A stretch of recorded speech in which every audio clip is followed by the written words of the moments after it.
Welcome, everybody, to the A Little Less Fear podcast. I'm your host for the show, Dr. Lino Martinez. Oh, yeah.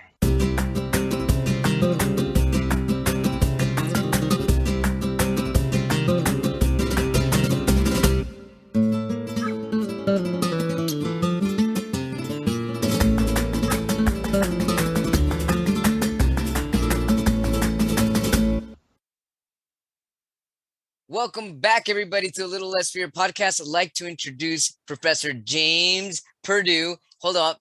Professor of Perseverance. James became a quadriplegic, dislocating 3 vertebrae in his neck from playing a football game. The doctor said, "James, I'm sorry. You'll never walk again, and you might be paralyzed from your neck down." Later, the doctor advised his family to place him in a nursing home. He would be too much of a burden for them to take care of. Dr. James Perdue, professor of perseverance, worked hard to achieve success as an award-winning educator and coaching a state championship team. As a motivational, inspirational speaker, best-selling author, and life coach, James helps people get out of their past, step into the future, and persevere to their future. I love it. Welcome to A Little Less Fear podcast, James. Thank you for being here. Hey, thank you for giving me this opportunity, man. This is amazing. Man, I loved your podcast title and everything. Yeah, we're on the same track here, buddy. We're in alignment right now, and I love your energy, and I feel your energy. So this is definitely a call from the angels for us to come here and get together. Hey, James, tell us about your incredible journey. Well, what happened is when I was younger, I played baseball. I was one of them, grew up a baseball player. I wanted to be a professional athlete, professional baseball player. Even today in our high school I graduated from, I'm the only person that got the most valuable player award 2 years, my junior and senior year. Even the guy, when I got in my junior year, actually the guy the year before me, he was a junior coming back as a senior. And so I beat him out. And then my senior year, I got it again. And so it's right now, I'm the only person that's ever done that. And so, but my goal in life was to be a professional athlete. Now, my father died when I was 16. And so I had to grow up to be a man of the family pretty much. I got an older brother. Oh, you had to grow up quick, huh? Well, he's not mechanically inclined. All right. So, and I don't want to say we were poor, but we were knocking on the door of being poor. So my mom raising 3 of us, with her father passed away. And if our car broke down, I had to be the mechanic and learn how to fix it because we couldn't afford a mechanic. And so I learned how to do that. If our roof leaked, and sometime it did from rain, I'm the one who had to be the roofer to fix it, patch it best I can, because we couldn't afford a roofer. Same thing wintertime in Tennessee. January, February is our worst cold spells. It'll drop down in the teens. And so if the pipes froze and burst, I'm underneath the house at the age of 16, finding the problem and thawing out the pipes and fixing them so we have water. So because we weren't poor, but we were knocking on that doorstep. Oh my goodness. So my goal was to be a professional athlete. That way I could buy my mom this new house, not have to worry about anything anymore, buy stuff, car stuff for my brothers, like that. And used to be way back when, you used to have, you can order a bride. You have bride mail orders. And so I was going to get a mail order groom for my mom, just to after that. Wait, what do you mean? What do you mean mail order bride, mail order groom? What do you mean by that? Oh, way back then you could order a groom from another, I don't know about a groom, woman to wife. You can pay other countries, and they would send you a list of pictures or whatever, and you can, today it's a dating game, but same thing. You have to pay the service to be able to, and so so I was going to do that for her. And how sweet of you! So we'll say, and so, and so what happened is, I got to go to college. I was there on a scholarship, and I got to play one fall game. The only freshman starting. The very next day, we were playing a pickup game of football. No helmets, no pads, but we were playing tackle. And so my team had got the ball back, and I remember saying, "Hey, we've been out here about 2 hours. I need to get my stuff ready for class the next day." And so I walked out of the huddle. Actually, if I kept walking, who knows where I'd be today. So walking away from the huddle. Then I heard someone say, "We need someone to run the ball." I said, "All right, I'll come back for one more play." Oh man. Name of my book, One More Play. Okay. Wow. I know I'm shamelessly plugging. Okay. One more play. So I go back, they hand the ball off to me, bust through the line, broke a couple of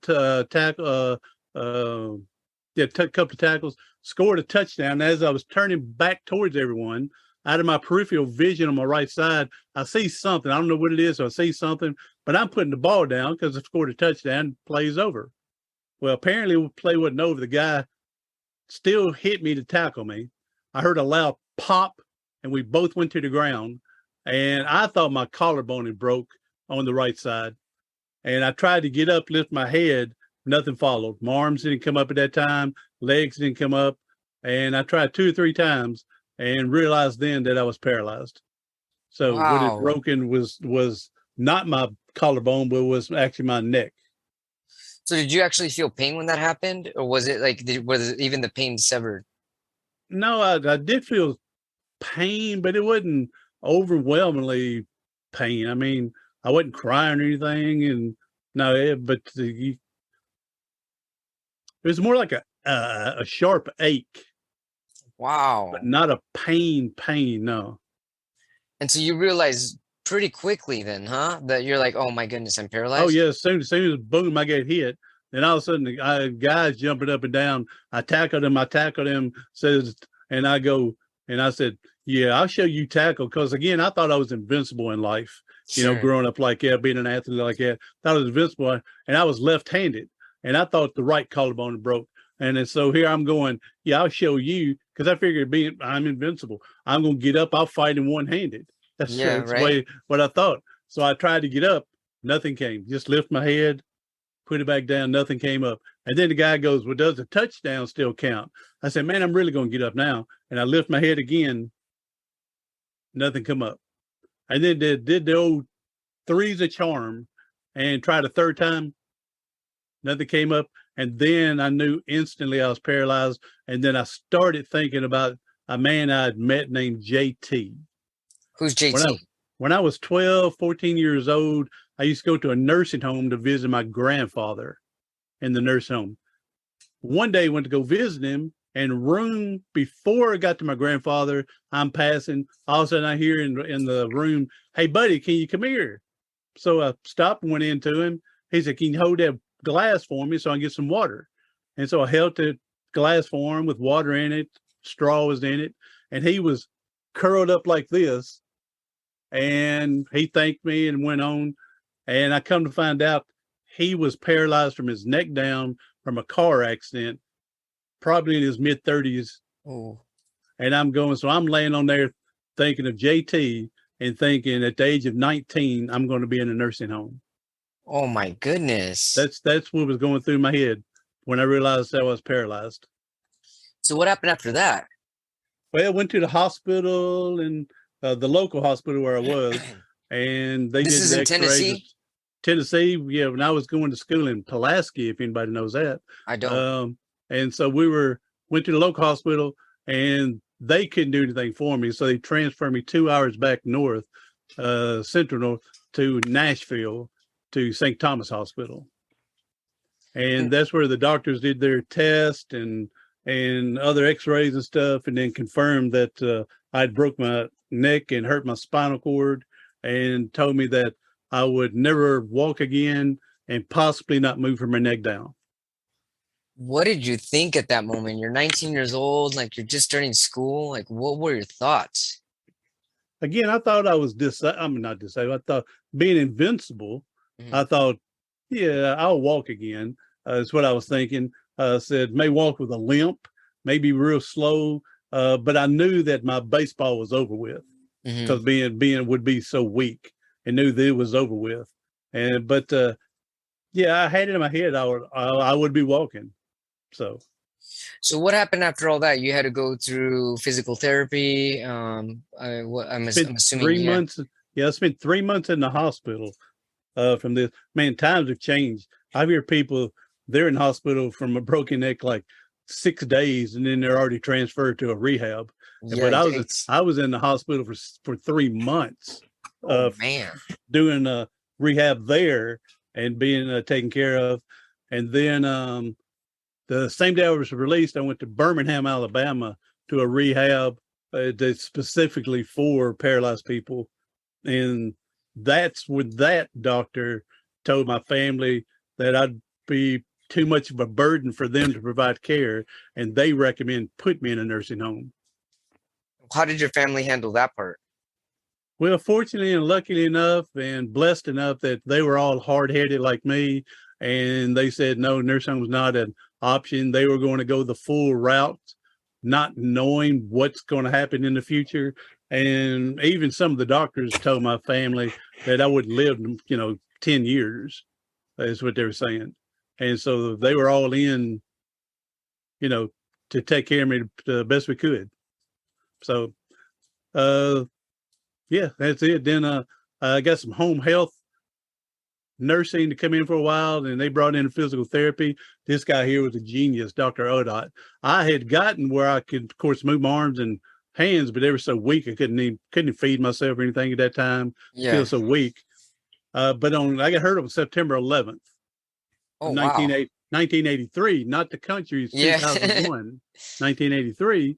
And on Halloween night yesterday, I first moved a muscle in my leg in 1983. And so within, 6 weeks, I was moving a muscle in my leg. So now I'm really thinking, yeah, you're going to be walking one day. And so went to rehab in Birmingham for a month, come back home, met up with this doctor. He was great. He gave us some exercises. He recognized that I can move the muscles and get them strength. And within a year after that, I got where I was able to stand up. What? Are you kidding me? What? And he even brought, for a while, it was my mother and brother on one side of me helping me stand up. But once I was up, I could just lightly hold them to keep my balance. And we showed him that. Well, he brought some homemade parallel bars that he had and put them up in the house. I mean, they were just plywood with rails just bolted down on there. Wow. And it was only like 7 or 8 feet long. And they would help me get up. And then I was walking on the parallel bars there, back, there, back. Of course, one trip and I felt like I run a mile. And yeah, so after doing all that, I was going, man, I'm going to be really walking after all this. Yeah. Then I got to a point where I just peaked out. I was able to stand anywhere from 10 to 30 minutes, depending on what time of day and how strong everything felt. Even if I didn't go anywhere, I feel like I run a mile. If I just stood, yeah, that's exhausting right there. Yeah. And so I went to 18 different rehabs in 5 years, trying to find that cure to walk again. So the last one I came back from, I was as far as Pennsylvania.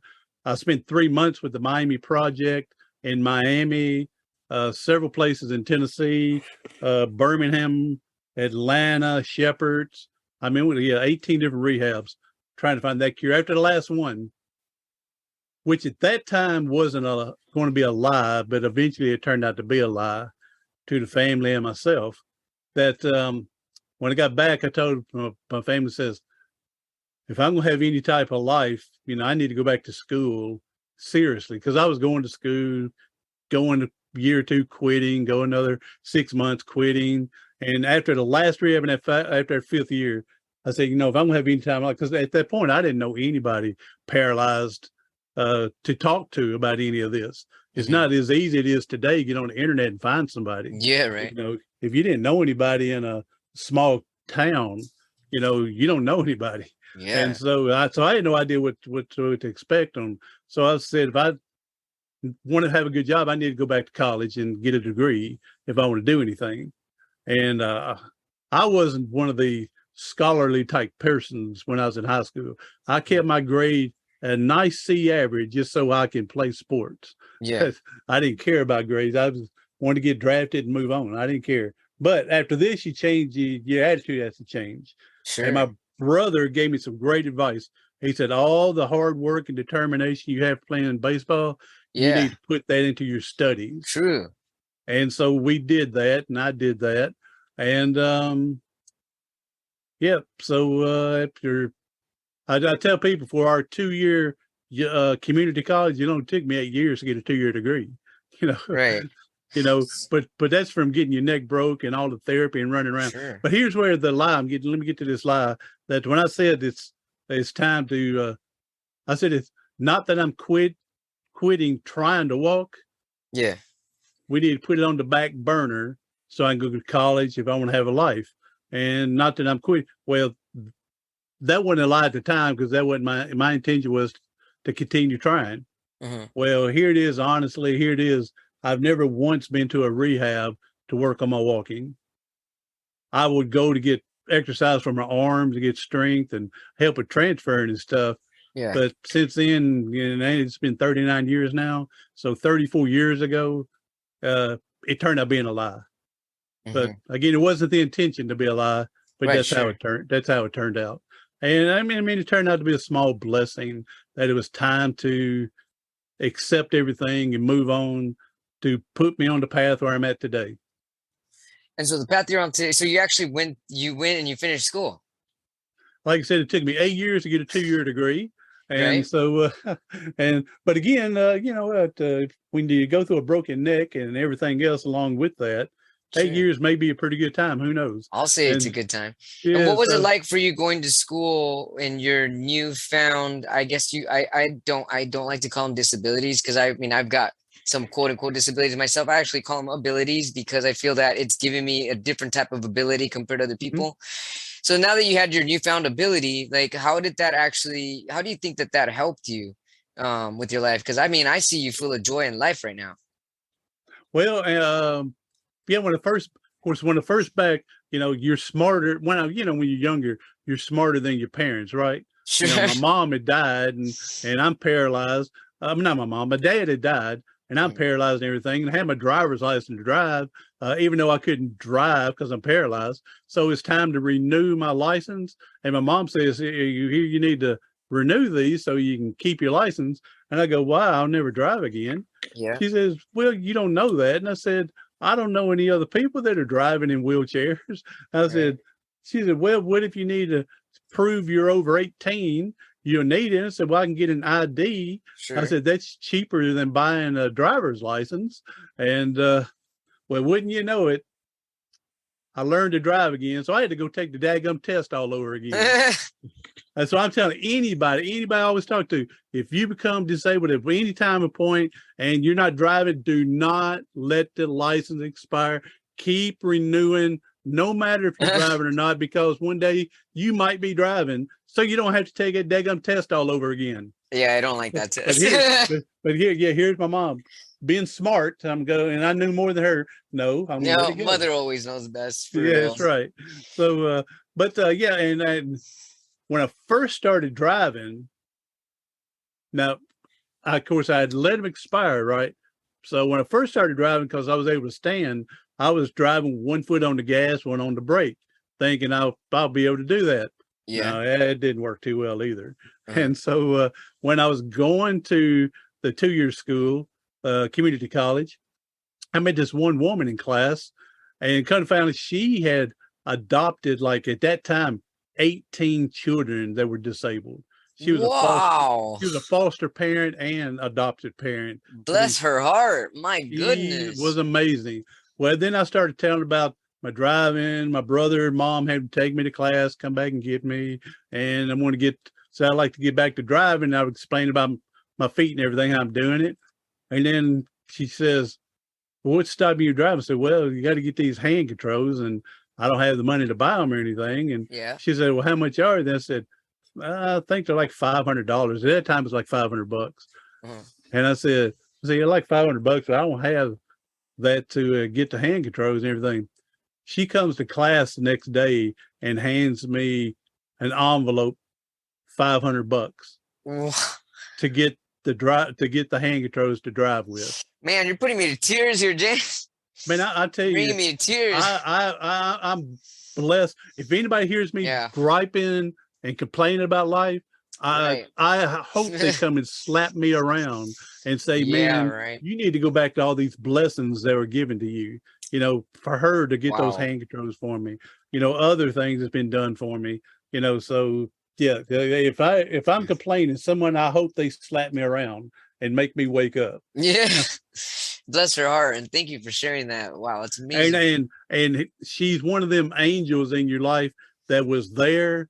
I never saw her anymore Wow. during any classes that I took or any time on campus ever again. But I did remember, like, I don't know, maybe a year later, they were doing one of the news stations was doing a story, and it was on her adopting and foster parenting all these children with disability, and it was her Oh, on the news. sounds like a saint to me, like a saint on earth. Man, Yeah. wow. What an amazing story, James. Thanks for sharing that. So, James, tell us about you becoming, where did Professor of Perseverance come from? And I love the word perseverance. It's one of my favorite words. So, how did you get coined that word? Oh, we better go back and do the Yeah, fist bump. I love all it. right. So what had happened is now you're seeing me on my real good great days. About 14 years ago, I attempted suicide. 3 times in 3 days is how bad I wanted. 3 times I attempted suicide in 3 days. Wow. That's how bad I wanted out. And the last time someone found me sucking carbon monoxide in my van in my garage, and they found me. And they said I wasn't breathing. I don't know. They got me to the hospital, put me in a hyperbaric chamber to force the carbon monoxide out of my body and oxygen into it. I was Yeah. in there for like 4 hours. And then I was in the hospital for 7 weeks, 8 weeks in Oh, the wow. hospital. And so then I tell people, just try to lighten the mood now. And that I said, when you live through a suicide attempt, they make you see a psychiatrist. They make you see a Yep. psychologist. I've been there, It live James. well. And Yeah. so meeting with him, I met with him for a year, and meeting with him, he said, for whatever reason, God didn't take you. Sure. You have a story. You have your life you've overcome all this. You need to write a book. You need to get into public speaking. You need to get to be in motivational, inspirational speaking. And so from 12, 14 years ago has put me where I'm at today. And so, yeah, so took me 12 years to write my first book, and there speaking publicly. Yeah. And then I started off a couple years ago, YouTube channel, just talking about overcoming adversity. And then started a podcast like yourself about 2.5 years ago. That's And amazing. basically doing the same thing, sharing people's stories to get them out there for everybody to hear them. Yes, and I love it. And that's really what pumps me up about being a podcaster. These amazing people such as yourself, like uplifting humanity. It's really, you're a blessing, James. Seriously. Oh, well, thank you. Well, now to go back to answer your question, Yeah. I was at one of my speaking in what would be a seminar or workshops, one of our Mhm. speaking workshops, and I met a friend there, became friends, and his name's John. Hey, John Bentley, I'm talking about you again, buddy. Yeah. And so one day we're there, and we only met like once a month with the group.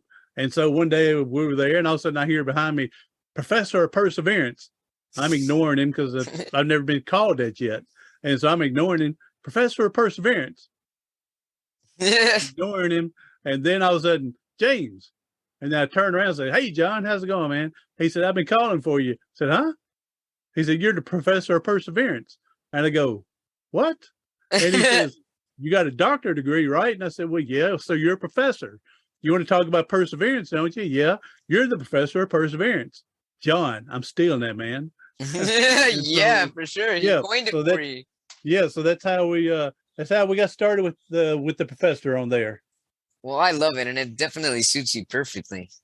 So I got a little funny little story. We got a Popeye's chicken store, Popeye's Yeah, yeah, yeah. restaurant in our community here. And I was coming by one day, I guess coming home, and it's getting not dark yet, but it's getting, a little darker, but not fully.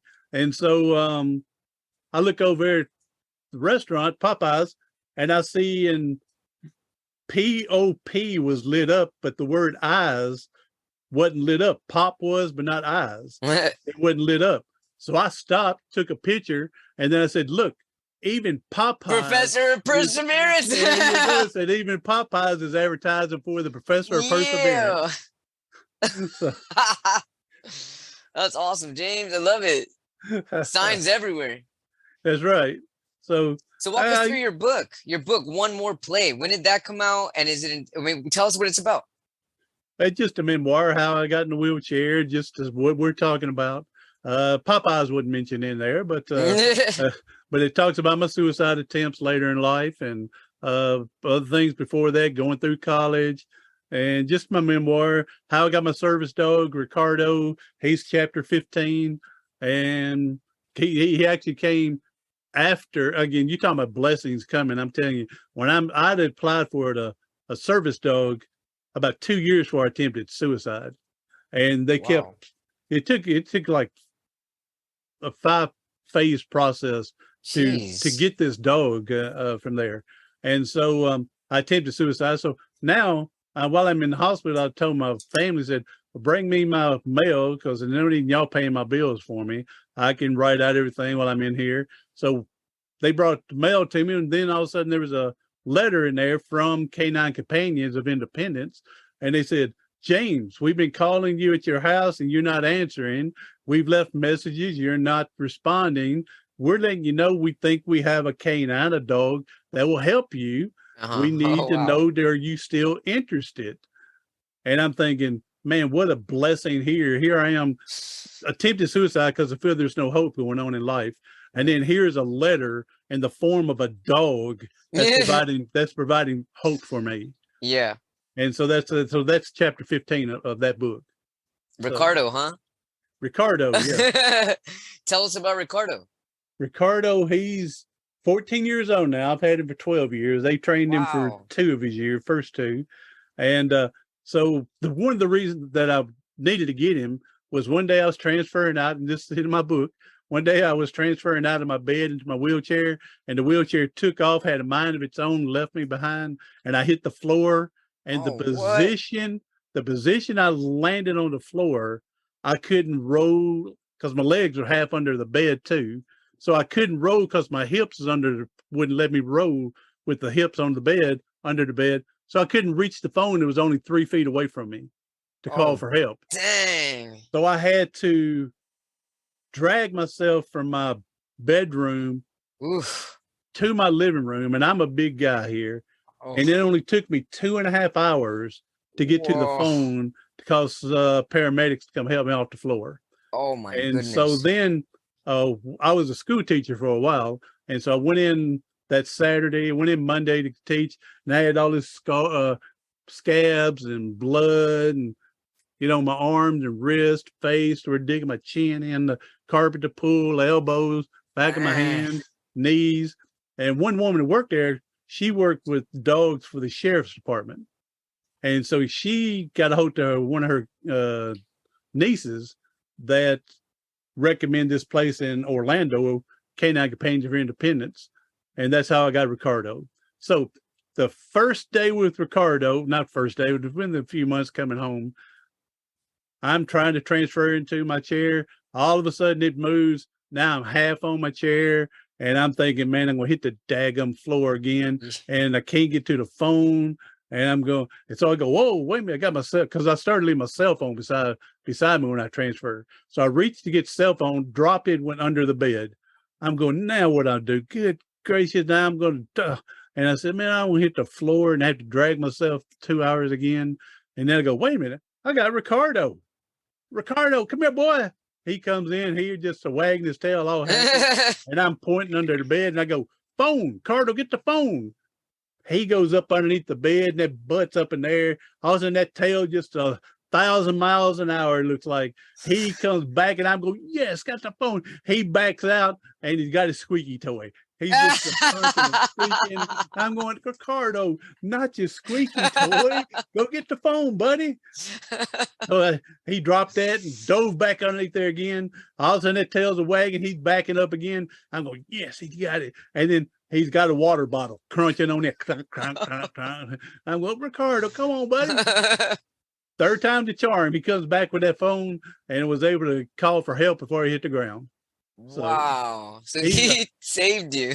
he's been a blessing, and not only to me, he's the Walmart mascot where we live. That everybody, and when I got him, they said it's up to y'all. A lot of people get those patches. Do not pet. Do not talk to the dog.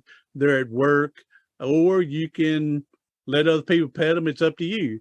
And I said, well, I'm going to let them pet him. One, he can get more loving from other people than just me. Yeah. And I can tell my story. That's what I'm doing now to them on how I got him. That way they can get their story and canine companions for anybody else. And I said, yeah, I'm going to let people. So, but you wouldn't believe how many people that I let, and they were nice. They like, can I pet your dog? Sure, go ahead. He enjoy the loving. But you wouldn't believe how many would just start bawl crying. And they'd go, I just put my dog down 6 months ago, or I put mine down a year ago. And they say, and then they're crying and hugging all over him. And then they get done. They thank me for sharing him with them. Oh, Man, man. he's been a blessing for everybody. And I'm sure he's loving it, huh? Oh, you know, with all that extra loving, yeah. And then at one point, 3 or 4 different places in Walmart when we walk around had bags of treats waiting for him to come by to give him treats. And he got to expecting that treat when we go somewhere. And finally, we had to keep him under a certain amount of weight. And one day we went to go weigh and he was above. And so I had to go to all these places in the store and say, no more snacks. No more. Yeah. I said, I know y'all hate it because y'all want to give to him. I know he's going to hate it. I said, but he's got to stay under a certain amount of weight for him to do his job. Because they told about a story one time.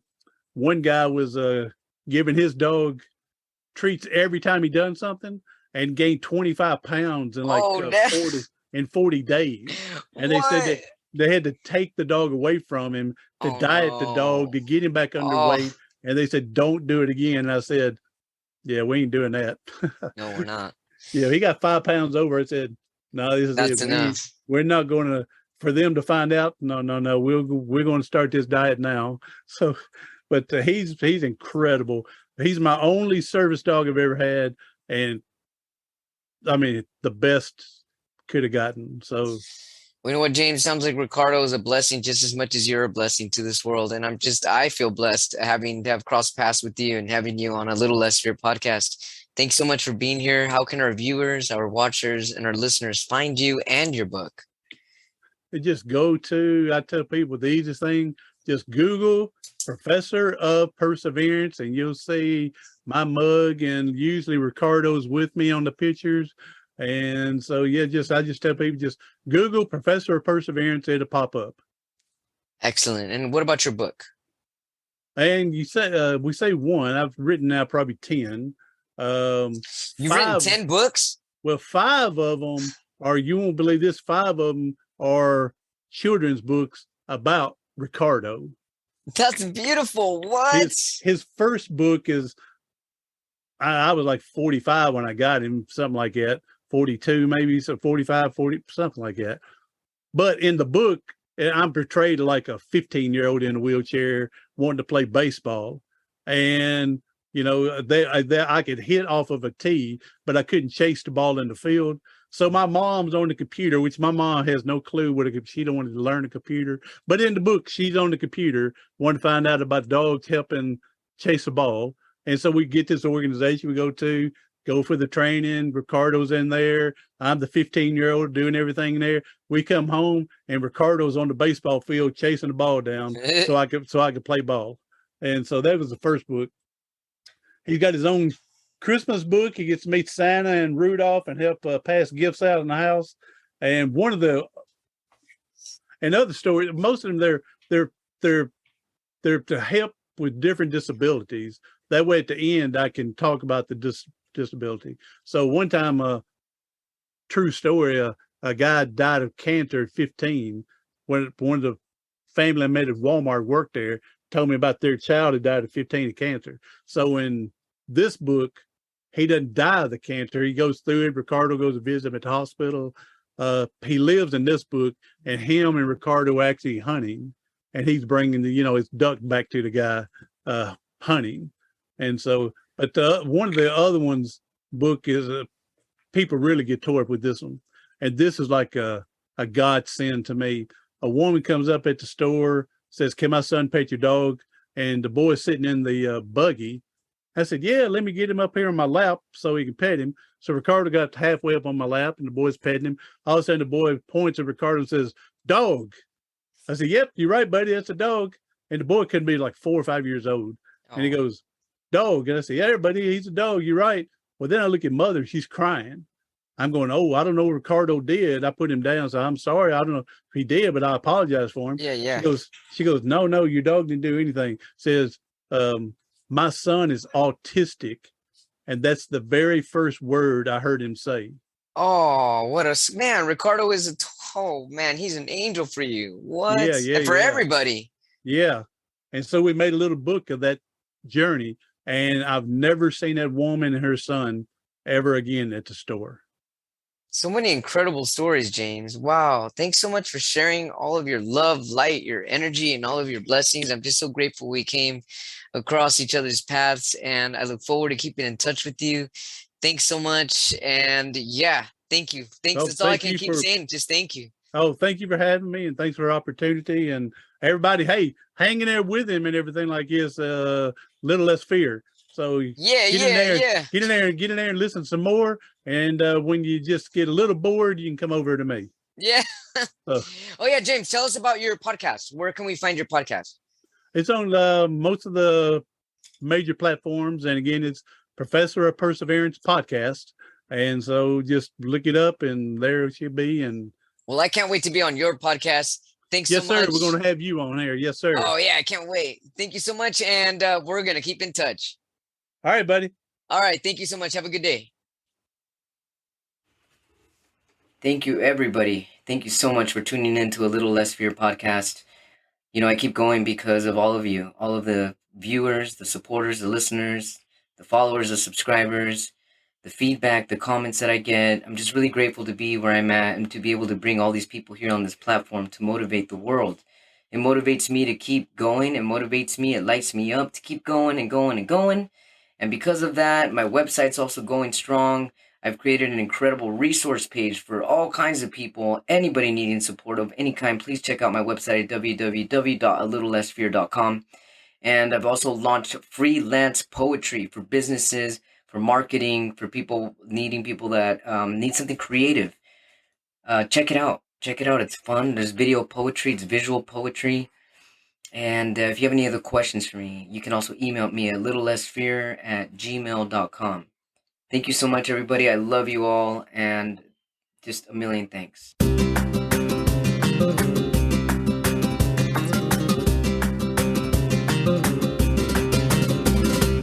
Have you heard the old saying, you must love yourself before you can love anyone else? People often share that saying as the ultimate friendship and relationship advice, but they don't provide any guidance on how to love yourself. And it leaves us feeling either defensive, like it was only our fault that our friendships and relationships failed, or it leaves us with more questions than answers. How do I love myself? What are the steps? Where do I get started?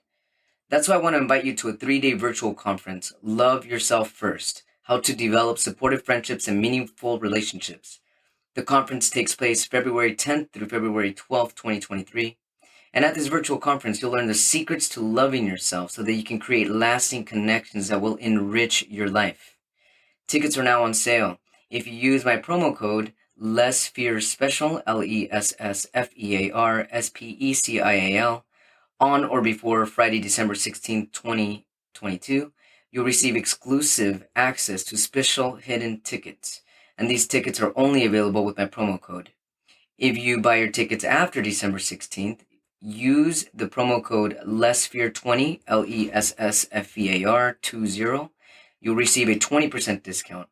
20% is good, but it's not as amazing as the special hidden ticket prices. So get your tickets sooner rather than later. Also, because we know you'll want to share the love with a friend, if you buy 2 tickets in a single transaction, you'll also receive a 50% discount on the second ticket.